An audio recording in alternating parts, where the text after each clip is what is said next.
All right, it's 9:30. We will call the Cumberland County Salary Board and the Board of Commissioners meetings to order. And we'll begin with the Salary Board and the roll call, please, Lauren. Commissioner Nieder. I am here. Commissioner Fauci. I'm here. Commissioner Eichelberger. Deputy Controller DeGrossa. Here. All right. Is there any public comment to come before the Salary Board? If you are online and you want to make public comment at this time, please use the raise your hand feature. Is there anyone, Lauren, indicating they want to comment? There's not. Okay. We'll begin then with the approval of the minutes of March 13th. I'll move to approve. I'll second. It's moved and seconded. All in favor say aye. Aye. Next up, the approval of the salary board actions. I'll move to approve. I'll second. Thank you, Bob. It's moved and seconded. All in favor say aye. Aye. Aye. Is there any other business to come before the salary board at this time? Hearing none, we'll entertain a motion for adjournment. And so moved, we will adjourn and go into the Board of Commissioners meeting and begin with the pledge of allegiance. I pledge allegiance to the flag of the United States of America and to the republic for which it stands, one nation, under God, indivisible, with liberty and justice for all.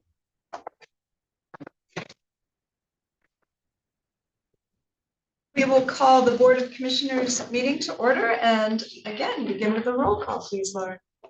Commissioner Nieder. I am here. Commissioner Fauci. I'm here. Commissioner Eichelberger.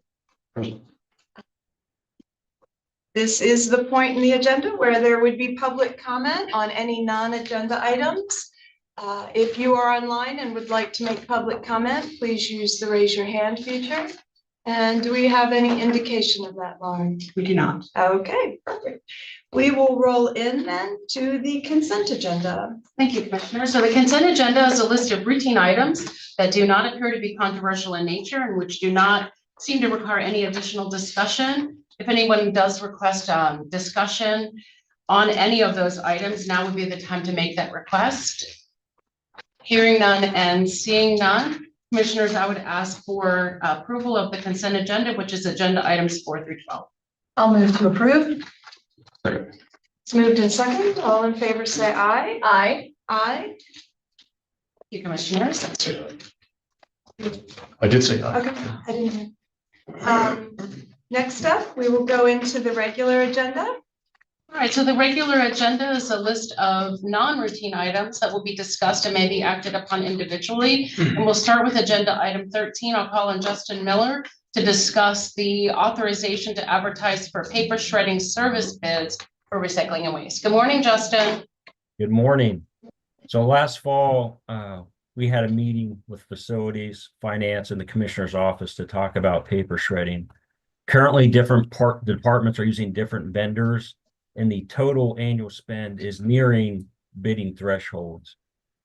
So we agreed to work towards developing a bid. We took our time to make sure we got things right, talked to some departments that had specific requirements. We believe we have a good final document. We believe that bidding will also allow us to develop our own standardization of procedures, which would benefit all departments. So we believe we're ready to advertise for bids. Any questions for Justin? I don't have any. Thank you. I will move to approve. Second. It's moved and seconded. All in favor say aye. Aye. Aye. Okay. Thanks, Justin. Thank you, Commissioners.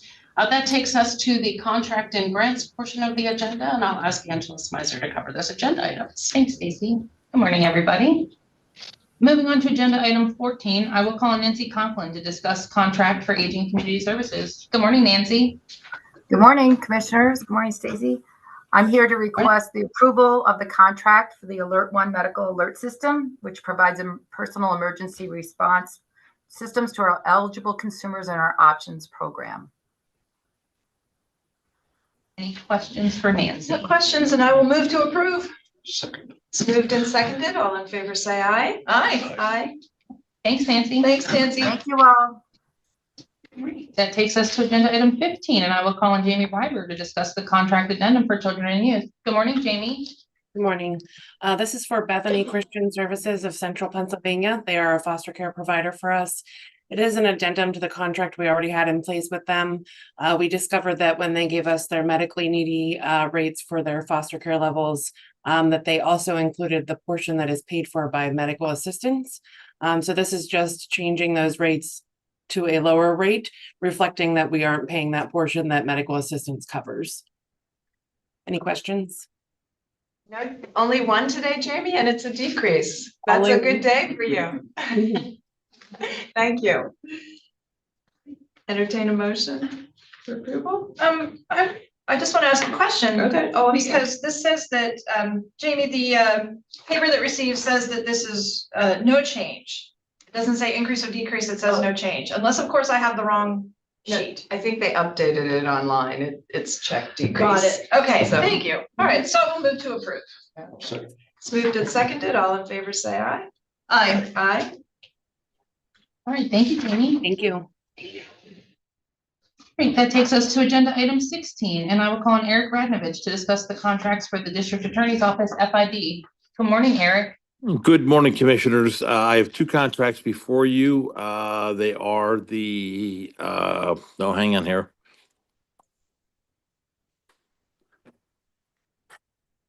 We have, let's see, I'm sorry. So the Dynex contract at $12,542. Dynex is the service contract on one of the testing instruments we use in the laboratory for toxicology. And the Bodie contract for DNA for $214,000, which is our new DNA contract, not a new contract, but it's a renewal of our DNA contract. And a portion of this is being paid for by the grant we received from the Senator's Casey's office. Are there any questions for Eric? I don't have any. Entertain a motion for approval? I'll second. It's moved and seconded. All in favor, say aye. Aye. Aye. Thank you, Eric. Thank you, Commissioners. Great, that takes us to agenda item 17, and I will call on Carrie Finkenbinder to discuss a contract addendum for finance. Good morning, Carrie. So this is an addendum to extend our contract with UNF for Aquestica software and open book for an additional year. The total cost of this is $62,963.17. Do you have any questions? Questions for Carrie? I'll move to approve. Second. It's moved and seconded. All in favor, say aye. Aye. Aye. Thank you, Carrie. Okay, moving on to agenda item 18, I will call on Mark Evans to discuss the contracts for MHIDD. Good morning, Mark. Good morning, Commissioners. Good morning, everyone. Today, I have two contracts today, both for intellectual and developmental disabilities. The first one is an amendment for fiscal year 24-25 for the ARC of Cumberland and Perry counties, an increase of $47,324. This is based on services that are currently authorized. We also have a new contract for fiscal year 24-25 for Work Opportunities Unlimited.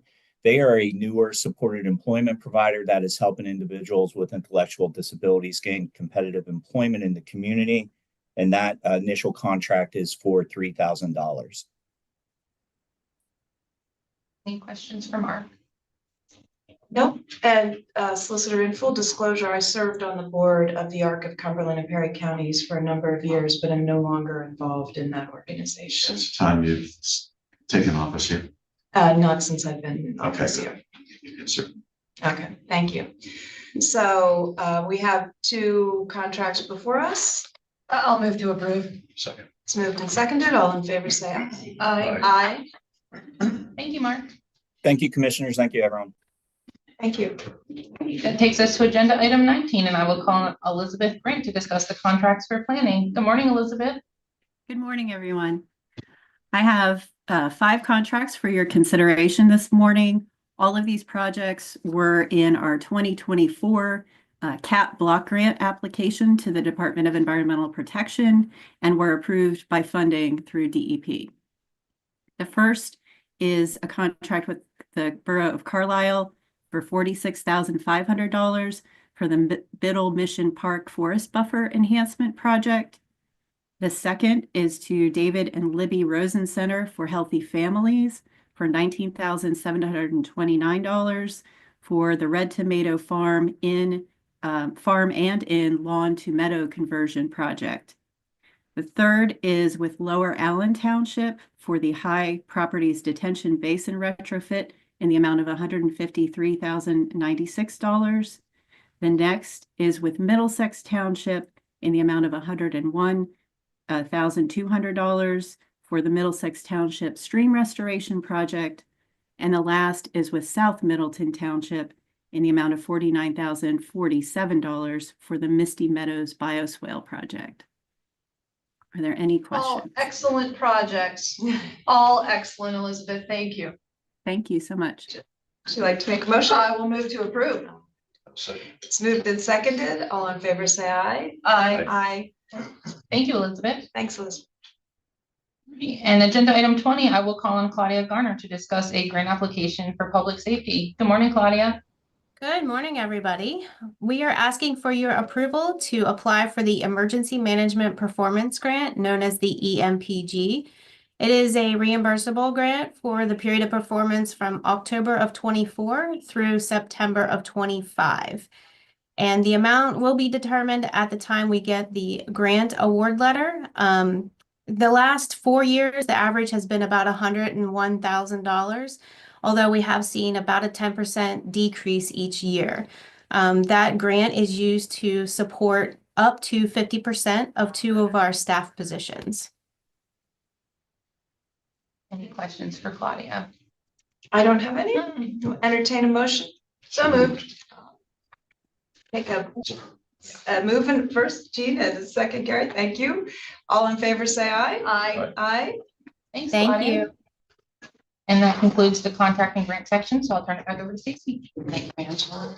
That takes us then to agenda item 21, which is the Commissioner's Liaison Report. Commissioner Mabel. Yes, and I want to thank my colleague for filling in my stead while I was out of office for a couple of days. A couple of things that I didn't report because I was out. One thing I attended was the Shippensburg Town Hall that the Chamber puts on out there. And it was a really great community gathering where people were sharing concerns and solutions were being offered. And I think it was a really lovely example of a community working together. Since the reporting period, I wanted to update that, along with our grant writer, Katie Zimmerman, we had meetings with Senator Rothman and Senator Kiefer's office. And we are so pleased and appreciative of the legislature approving our LSA or supporting our LSA grant for the repairs to this roof. And so it appears that we will be getting $200,000 to cover those costs for a needed project. So we're really grateful. Thank you to them. I attended the planning department's outreach meeting with their municipal partners. And Pierre McCoy from the Susquehanna River Basin did an amazing job on discussing the critical aquifer recharge areas across the county. And I'm very excited that this will add a component to preservation that I think we can factor in, and there's grant money available for that. I did participate as a board member in the Keeping Our Republic at Bennett Dickinson. I know we were all in attendance. I thought it was a well-done forum, and Bethany does such a great job. It's really easy to talk about the work that's done in our Bureau of Elections. Additionally, I attended the CREDIC Legislators Forum. I know we all attended the Carlisle Chamber breakfast for the state of the county, and I wanted to thank the Chamber publicly. It's very kind of them to put their resources together and obtain sponsors for that event so that we can talk with the business community in the area. Commissioner Fasci and I attended the high school career exploration presentation, which was a great program that I was not aware of. We had 2 interns from Carlisle and 2 from Big Spring. And Jean, I don't know if you had any comments, but I thought that they had a very rewarding experience, and their internship at the county. And I want to thank all of the departments that helped to make that possible. You know what I really took away from their presentations is that all four of them talked about how in our county departments, our staff, those departments are operating like a family. And they talked about the importance of work-life balance and how they have that at the county. One of them talked about having a parent that kind of had a job that was not right, that didn't have that kind of working environment, and how important it was to her that as she moves forward in the workforce, that having a job where you have work-life balance and you have camaraderie at work is really important. That was my biggest takeaway from that. I'm really appreciative of that. And as we move, as the workforce moves forward, we know that that's an important thing to people. So I was go to really, Cumberland County. I was really encouraged to hear that DeWan wants to come work here. So, Yes, that's yes. always good too. Exactly. Additionally, I participated in a meeting regarding human trafficking. I attended the Penn Township Fire Company volunteer banquet and participated in the announcement at the Capitol for PSFCA, the Big 33 Classic, which is, of course, in the second year of happening in Cumberland County. And May 25th is the date for that game, if folks are interested in coming out, which we hope you will be. Commissioner Fasci and I attended the Farm Bureau dinner, as well as the AAUW meeting, where the Cumberland County Commission for Women were presented with an award for the work that they're doing in support of women and girls in the county. And I was running a little bit late as I came directly from the CREDIC board meeting, and I am hopeful to have Ryan come and present. I had to leave early. I couldn't get the rest of the presentation. They've done a great study with Penn State on what's happening within the region as it relates to employment and how the things are shifting. So I'm looking forward to that. My liaison assignments, I attended the Ag Board meeting. Bill Piper updated on the PA Farm Show and Friends of the Farm Show. He had to resign in his position. He had served out his terms, and he is the chairman of our Ag Board. But that organization, the Friends of the Farm Show Foundation, has donated $2.4 million to educational events for youth at the farm shows. So it's one thing that I didn't even really know existed, and they're doing such great work. The business of the meeting, the 2024 round of farms for preservation started at 7 being selected, and we are now down to 3 farms. Silver Spring is slated to purchase one. Another one relies on federal funding, which is uncertain, and there are state issues that are delaying the other. That will allow about $500,000 of carryover into the 2025 round. On July 13th, Stephanie settled on the largest farm in the program to date, which was approximately 600 acres. And we were informed by the state that our allocation will be 2.27 million, of which is 5.28% of the total 43 million allocated statewide. So we're getting a very large share of that allocation, and that is up 200,000 from the prior year.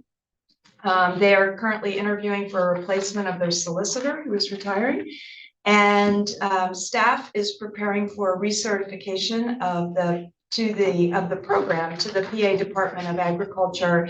That is our preservation program. April, farm inspections will begin.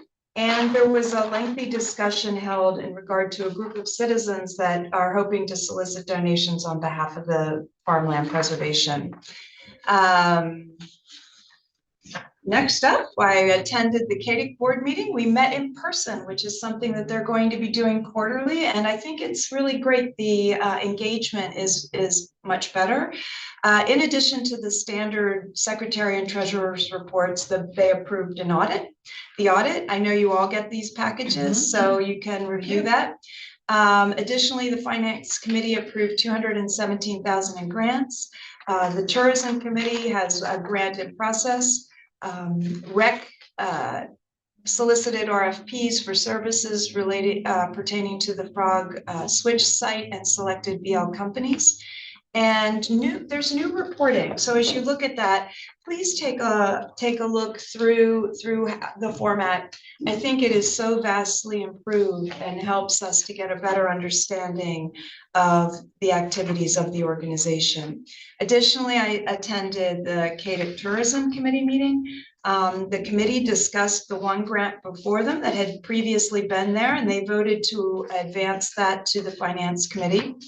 I'm always impressed with the thoughtfulness and the thoroughness that group is applying to their decision making. And Ashley Kurtz is doing a great job leading that group and is starting to record pertinent data as to the discussion that's happening there and what the reasons were for the approvals, because I know sometimes this board gets asked, why did they do a grant for this project or that project? So they will have all of that data available for us as to what the committee was thinking.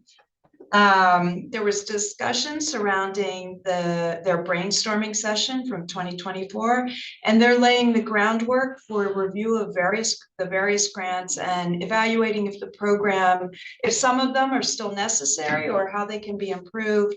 And they're looking at timelines for submissions.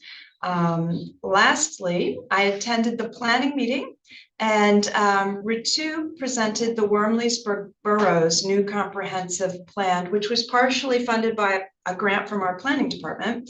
It was a very different format and not a full-blown comprehensive plan, but laid out very actionable items. And as I said, in layman's terms, it was not a lot of engineering stuff. It was actionable things that the borough can implement. The focus, quite frankly, is on access to the waterfront. That's become very important in Wormleysburg. The planning committee also approved the rezoning request for a 4.5 acre parcel on Cherry Street, which is in the borough of Carlisle, which was a change from R3 high density residential to urban mixed use, and they are hopeful. The preliminary indications is that it will be potentially some affordable housing that would be going on that site. Additionally, they updated on the Dickinson Township ASA. It was a 7-year review. This is something that our planning department helps the municipalities with. We are not required to do this, but the municipalities are.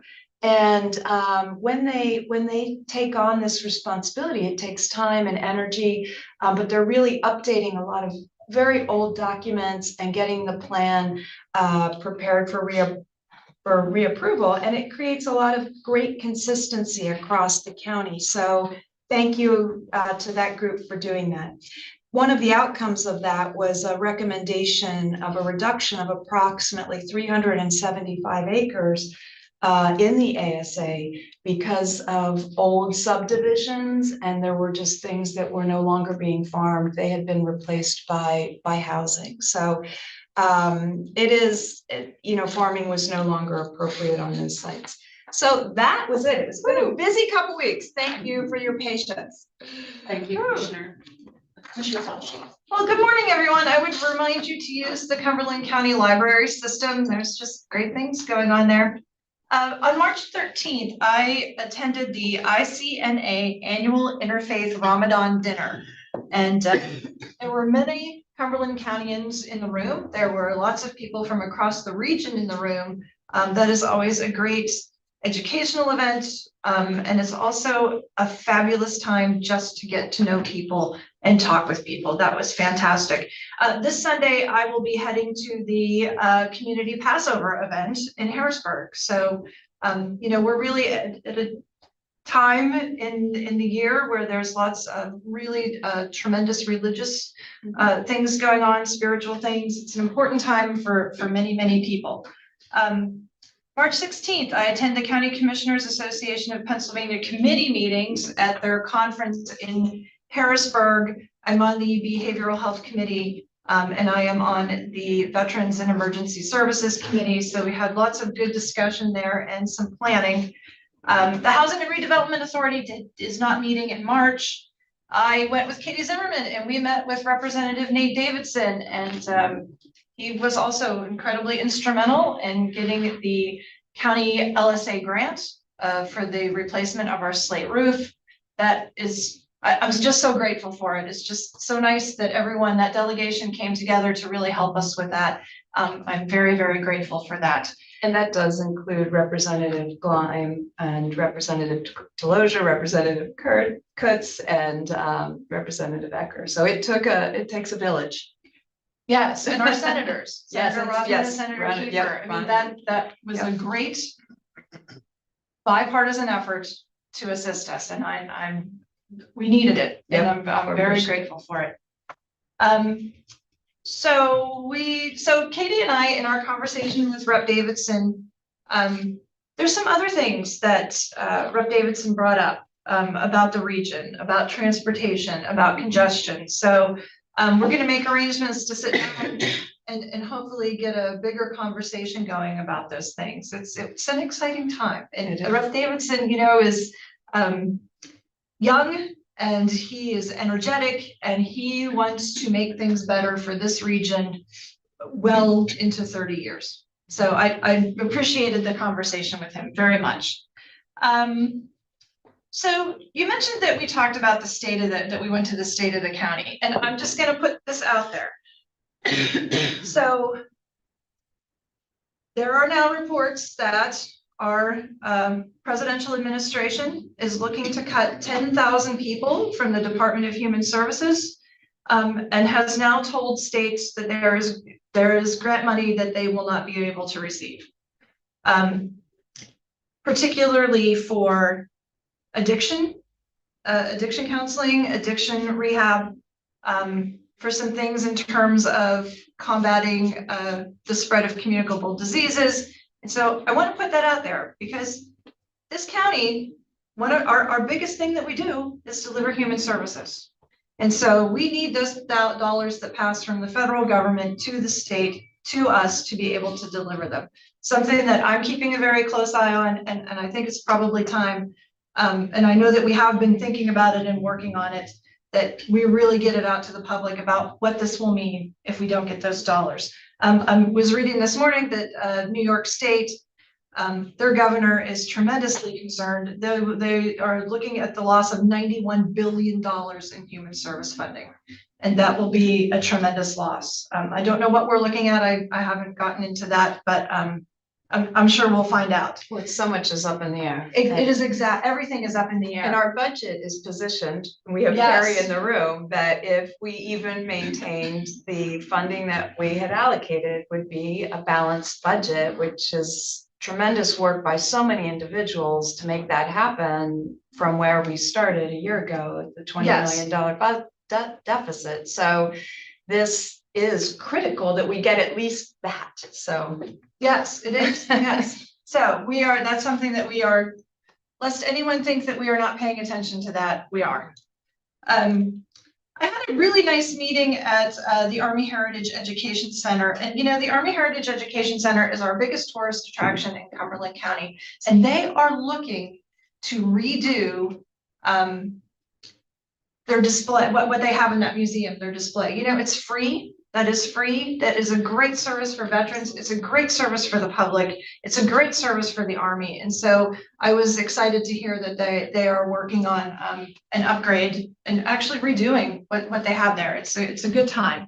And then last night, I went to New Cumberland to the West Shore Theater, which is a fabulous place. And there was an event put on by Church World Services to celebrate refugees. It was also a fundraiser for CWS. That is also, I've been involved with CWS, attended their things on many occasions. And it's so nice to see so many people in the room that are refugees here in the area. Legally. Oh, well, to be a refugee. So that's a good point. To be a refugee in the United States of America, you have to be properly vetted. It takes years to be a refugee that is settled in the United States. And I remember when I first arrived, when the administration at the time had counties do a resolution saying that they would continue to accept refugees. So the prior Board of Commissioners unanimously agreed and passed that resolution that the county would continue to accept refugees. The county has been accepting refugees for over 40 years. So it's nothing new. For the properly vetted people, but I do know that there have been Cumberland County properly vetted refugees that have been detained. So another thing to be thinking about is as we move forward and what does that mean to the county? And that's it, Stacy. Thank you. Thank you, Commissioner. Commissioner Engelberger. Okay, handful of items here. So we all received a pretty detailed briefing from most of the human services departments and our policy team meeting earlier this week.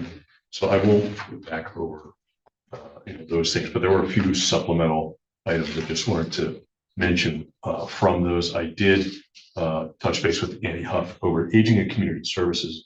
She just wanted me to report out to you that she was at the Advocacy Day yesterday on Capitol Hill. Said it went very well, had the opportunity to meet with local legislators and staff, obviously to advocate for continuation of the funding that's needed to provide those services. So she seems very pleased at how that has developed. Of course, Mark Evans was on with us earlier today and provided a good update at the meeting, the previous meeting as well. The one item that he did respond to when I asked him if there was anything more is he sent me a note saying about the Employment First Coalition held a transition fair for students eligible for services through IDD. That was held on March 2nd. It's a collaborative effort with Dauphin County. Again, it was held at Penn State Harrisburg. They had over 150 students, teachers, parents, and attendants. The fair focuses on students in their next to last year in school. They got a lot of feedback. I just want to say that that's a really important effort that's underway. I think some of you are aware I had a Down syndrome sister, and she went through all of the schooling, but it was a major adjustment for her. That came to an end because it's obviously age mandated through the intermediate unit, and that involves a huge transition. And the opportunities that are made available after that, including education and employment, are essential toward really achieving our objectives for an affected population. So early intervention is also hosting a home visitor safety training day. That's also being done with Dauphin County's early intervention folks. That's going to be April 4th.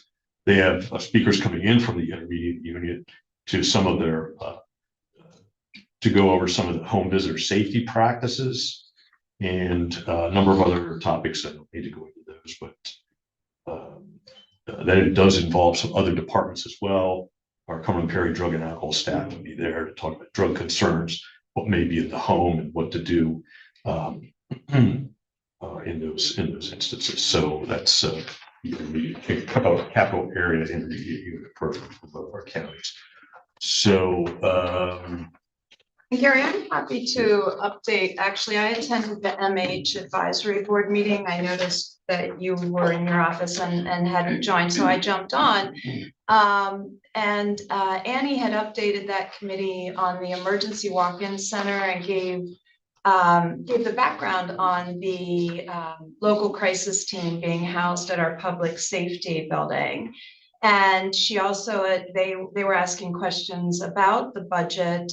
She's very forthcoming in the timeline for notification to providers of when they were going to be having the discussion as to what the contracts would be looking like as April 1st. Additionally, she updated on CIT training, which they've trained state police, Shippensburg University, and the great part about it is the upcoming classes are all full. And they are partnering with Dauphin County to do a train the trainer for law enforcement and others so that they can take that on themselves. Additionally, she shared some data that does not yet include, the crisis data doesn't yet include the information from the crisis center. So I believe next month will be the first month where we'll start to see the impacts of that. And hopefully it'll be the first time we'll see some of the crisis data decline, that we're seeing fewer incidences of crisis in the county. Mark reviewed the government budget and highlighted that, things that how it would affect IDD. They were positively impacted in 2024. They were given more money, so they're hopeful that the existing budget will stay. Performance, and they continue to talk about performance-based contracting, and ODP is still working on the guidelines, but that's coming up for January 26th implementation. January of 2026. And project search there, he's looking for intern sites, and he's met with the courts. So that's good. That may open up a new thing. He also shared that they intakes are high, and they have opened over 100 and entered folks that entered into the IDD program in 2024. But all that 100 had to be assigned to their support coordination organization, because they're currently fully staffed, but they're averaging a caseload of 63 cases when the state average is about 50. So while there's 100, they had more than 400 contacts over the year. They also profiled, I don't know how they're having time to do it, but the group is still very involved in the community. And EI reported out that their referrals are up, and caseloads there are also very high. Okay. Thanks for the update, Paul. I'm starting to think we could put these on a record and just play it every month, because the things don't seem to change a whole lot. But the budget updates obviously have people's interest right now. So just to finish out the recycling folks, we have so it was on today, of course, we have the household hazardous waste collection. That is 2 weeks from today, the first one of the year. That would be April 10th. It's 11 a.m. at Allen Road. We have 250 people signed up. There's room for 150 more. Just Allen Road? Yes. Okay. So just a reminder that that is advanced registration, and anybody who may be listening online, you go to the website, go to the recycling page, and you can register. They find that very, very helpful. A lot of times it fills up, so if you miss out, very questionable. But we are doing, I think, 4 events this year, so that's very well received, and we're looking forward to continuing that. I didn't know they moved household hazardous waste to Allen Road. That seems like that's going to be a tough in and out. That's what I was asking. Okay, I'm almost positive that's what he said, so I may be wrong. I can check. It's on the website. So because it's usually over by the prison. Claremont. Yeah, it's yeah, it is. You're right. It is. It's the recycling center. Okay. Yeah, that's right. Correct. Thank you. So it's household hazardous waste. We have just a couple other quick items. I did attend the Capital Region Council of Governments meeting. I gave them the requisite county updates. Quite a good discussion on a number of issues from attending members, and particularly involving some governance issues and things that I was able to actually provide them some historical input on. So I was glad to be of help to them. But besides the county updates that were provided, I certainly used the opportunity to urge the participants to remain involved with our municipal advisory board, which of course is coming up. And also a reminder that they really need to take those topics back to their individual municipal boards. I know that's been a challenge, and we have that with municipal advisory board as well. I would think it might be worth a reminder now and then to remind people to take the important updates back to the board members. So I did attend the Big 33 kickoff at the Capitol. Always get a nice opportunity to touch base with a number of folks. I did use the opportunity to speak to Representative Kutz on a number of the issues that were mentioned earlier.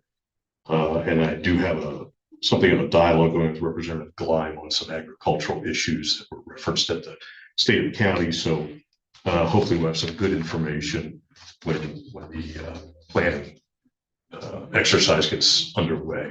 Last item is a CCAP related item. We have our own Mark Adams has applied to attend the Education Committee's Center for Executive Leadership. We've had a number of folks from Cumberland County attend that, receive great value from that educational offering. And certainly given the increased role for IT and county government and Mark's growth in that role and what we've entrusted to him, I was happy to write an endorsement letter for him on that. I forwarded that out to Todd Snowball, who I know is the chair of that committee, the Education Committee. And he just acknowledged it this morning. So I know Mark's application is in the works, and fingers crossed that he'll get accepted into the program. So we've had a lot of success and good luck with both applications and the end result of the program. So that's all I have. Thank you, Commissioner. That takes us to agenda item 22, which is report of executive sessions. And I'll report that on March 19, 2025 at 12:30 and March 20, 2025 at 9:30 a.m. There were executive sessions held regarding personnel. And I'll now ask if there is any other business to come before the board today. Hearing none, seeing none, we are.